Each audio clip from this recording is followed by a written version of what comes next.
Hello, I'm Eric Sanchez. I'm a diversity inclusion educator and specialist with the Vice Chancellor's Office for Diversity, Equity, and Inclusion at UC Davis. COVID-19 has changed every aspect of our lives, and each of us have had to shift the ways that we balance work and life in an effort to adapt. As we continue to transform how and where we work, we also continue to navigate and comprehend the full ramifications of the global pandemic. COVID-19 continues to reveal and magnify many systemic inequities and disparities across race, gender, class, and more. Today, we will briefly introduce the concept of implicit bias and offer some insight into how they show up in our daily interactions with one another. To begin, we can understand bias as a function of our brain's capacity to make associations or cognitive shortcuts, if you will, and they reflect the ways that we have been socialized with messages of what is socially acceptable or understood, for better or worse.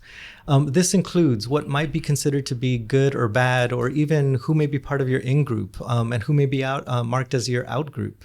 It is important to realize that we are all social beings, and so we are all socialized in some way or another, and each of us possesses biases of some kind.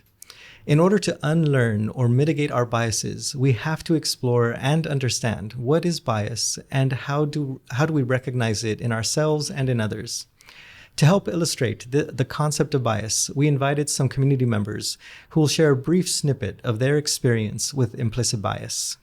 Can you tell us a little bit about how you've seen bias kind of just change or be magnified during the COVID-19 pandemic? You know, when we were starting to have conversations about people working from home, I found that we were making different assumptions about people's ability to work home. There was an automatic assumption that, folks are going to be able to work home for a couple days and it will be fine. There really wasn't a whole lot of questions on the onset about the feasibility for people to work from home for a number of different reasons: space, resources, time, the amount of people in your home. There was just kind of this idea and notion that people are going to work from home. I do appreciate that later on we started to think a little bit more concretely about what is it that people need to be successful. And of course, as time went on, we discovered that it was more than just resources. We needed space, we needed emotional capacity, we needed to be able to express some of the emotions that we were all holding. There was a lot more that was needed to be successful working from home, other than just the tangible things that we're accustomed to when we're in the workplace. Yeah, it's mostly in the classroom, and the two groups I see targeted the most are international students, of course, because there's a time difference, right, and communication issues. And there's also the class issues where not everyone has a laptop or access to Wi-Fi. And even a lot of public libraries are closed. I know the Sacramento Public Library is closed. So there's all of these issues that were present before the pandemic, and the pandemic made them far more serious, far more dangerous, really. Homelessness is huge because, last weekend it was over 100 degrees. Do you think homeless shelters are going to let people in when there's a pandemic? Probably not. And if they do, they'll have less capacity. And again, homelessness isn't necessarily limited to students, but there are students who are homeless, right? Being an Aggie Public Health Ambassador throughout this school year, I've faced very uncomfortable and quite astounding situations. Not all of them have been bad, but I definitely have been faced with experiences and situations where I feel uncomfortable as a person of color, and that's only happened when I've ever worked with other people of color. Whether my coworkers or supervisors, every time there has been sort of not only aggressive behavior, but sort of non-compliance towards us, it's always been with someone who's person of color.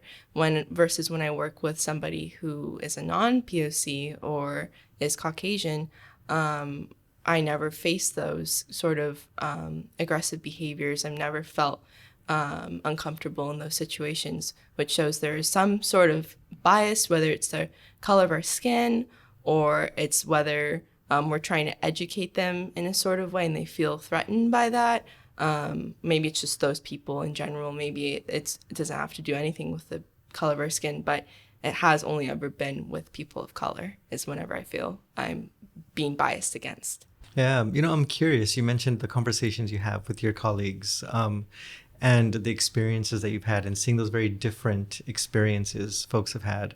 Have there been any just conversations around that idea of bias within your group? Just looking at those very different experiences between the two.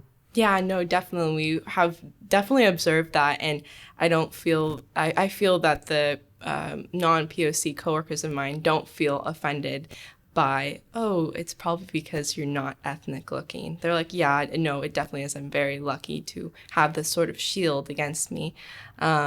We definitely just kind of observe that. Can you tell us a little bit about how the increase in hate incidents against our Asian American Pacific Islander community has impacted you? Seeing these random acts of violence against individuals from the Asian community is frightening. And it also brings up something for me because, I grew up in the Bay Area. So seeing that, in larger cities, especially, that these incidents are occurring reminds me, unfortunately, of an incident that's close to home.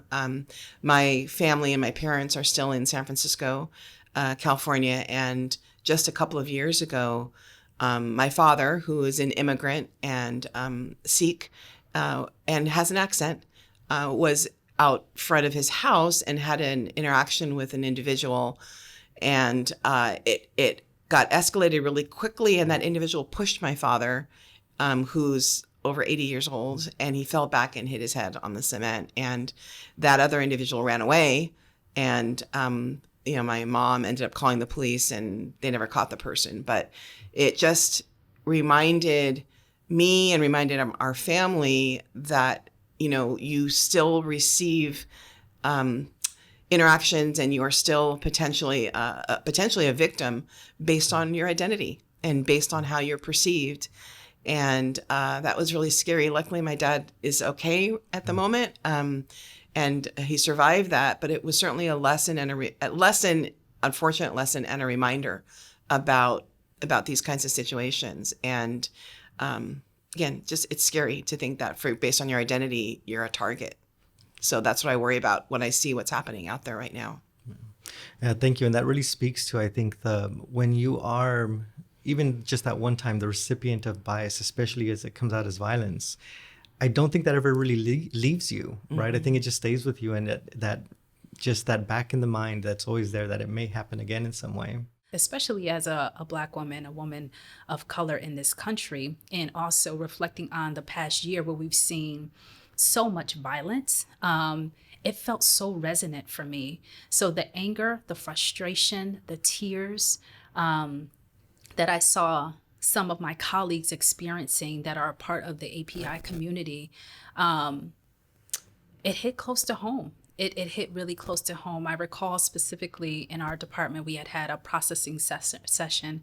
And I think this was after there was some incidents in San Francisco where some members of the API community, particularly older folks, were targeted with violence. And I think there was a situation where the violence specifically was perpetuated by members of the African American community. There was ways in which I found myself being really frustrated on lots of levels. But we had a processing station and a processing space, and I'll never forget that there was a member of our team who was there, and she just talked about how, in full-blown tears, she talked about how she was just so angry that she just didn't understand why this was happening. But more than that, she was frustrated because the question still lingered, what can I do? There's nothing that I can do but hope and pray as I continue to walk on pins and needles and hope that nothing else happens to not only them, but to me. And as she talked about that, her tears brought me to tears instantly because it's a place that I know and that I'm very familiar with. So I recall specifically that those of us that were in that Zoom space that day, we were all suspended in just this place of deep despair. And while I don't wish that for anyone to dwell in that place, I think that there's something instructive about when we are there, what we do with that. It definitely has impacted me in recent days, whether, now restrictions are slightly lower, I've been going out into downtown Sacramento or San Francisco off duty, not as an Aggie Public Health Ambassador, and I see elderly Asian people, Eastern Asian people, and it makes me feel very sad for them. The immediate thing I think of is what I've seen on the news or what comes in the newspaper. I feel very scared for them while they're walking through the city because they're taking a risk by going out. Anything else that you'd like to share about just your experience with bias? I've grown up as as a child growing up in San Francisco, a big city, and then being at Davis, a smaller community. There certainly is a lot of diversity, but not always the same diversity that you are as yourself, in terms of your own identities. And it's not always easy finding community. So I think that can be a struggle for many people. And I think the more, again, that we can do our best to connect with people that aren't always like us, but those that are in our world, in our community, I think the better chance we have of finding some connections and learning from one another. I've learned over the years, and I have a very diverse group of friends, and I think the more that we do that, I have found, it's been really wonderful to make connections and realize that you do have more commonality than you think. Even though the differences may appear to be large, the commonality really can connect us to one another. I feel that what I want people to know from my experience is that I share it with a lot of other people. It's not unique to me. Maybe unique to UC Davis Aggie Public Health Ambassadors or Aggie Public Health Ambassadors who are people of color, but this doesn't happen just to me. It happens to a lot of people. I also want people to know that we carry a lot of empathy in the situations we've been placed with, not just Aggie Public Health Ambassadors, but people of color, UC Davis people of color students, that this is something that we face all the time. It's only been amplified with the pandemic and the inequities and everything that's happened. Everyone has been marginalized in some way or another. When we think about allyship, right, and the support we can offer one another, what can you use? What do you need? What would be helpful from allies? That's a really great question. And the thing that's coming to mind in this moment is that I think about Robin DiAngelo and how she talks about she doesn't call herself an ally. She allows that to be something bestowed upon her from the community in which she's trying to impact. So I think those of us that consider ourselves allies, I think it's important for us to just be really reflective about our intentions around owning that title. And not to say it's good or bad, but I just think the reflection is important. When it comes to allyship, I think especially when you're talking about in workspaces, yes, we want people to speak up so that folks who are a part of targeted groups are not always having to use their voice in that way, but other folks can advocate and speak on their behalf. I think that is really important. I think the advocacy in terms of policies and practices, I think is also really important. I think some of the conversations that need to happen in spaces where people of color or people from marginalized communities are not brave conversations, I think need to happen and should be initiated by allies when they feel like it's appropriate and not necessarily safe, but they feel inspired and empowered to do so. But I think the other thing for me that I think is really important is for us to have more conversations specifically about the emotional and psychological taxation that happens when we're in spaces that are not inclusive. I think we sometimes tend to run to the things that we can fix that's tangible. But my plea would be for us to be thinking about the humanity that gets harmed and for us to elevate more conversations about that. Because when we start to talk about the humanity that's impacted, then we can directly see that it's not just about the targeted group, but it's also those who have to witness and observe and constantly be in a place of advocacy that's also directly impacted. Because the person who is hurt by a comment or a practice that's happened it's also going to require a person who is an advocate to muster up a lot of courage and to combat fear in those very same moments.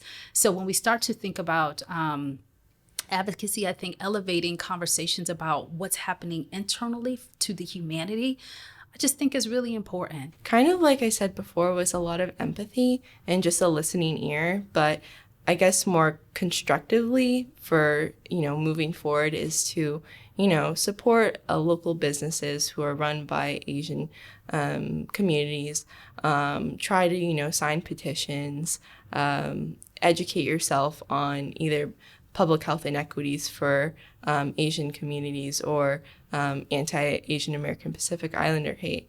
And also a little bit broader is to even just like go lobby for certain things or go to protest safely, don't try to get too crazy, but, just try to spread the message and just, carry a lot of empathy and be a listening ear for those who have faced inequities during this pandemic. No, thank you for sharing. I think empathy and especially that action oriented, right? Do something about it are great examples. Well, thank you very much for joining us here today. Thank you for having me.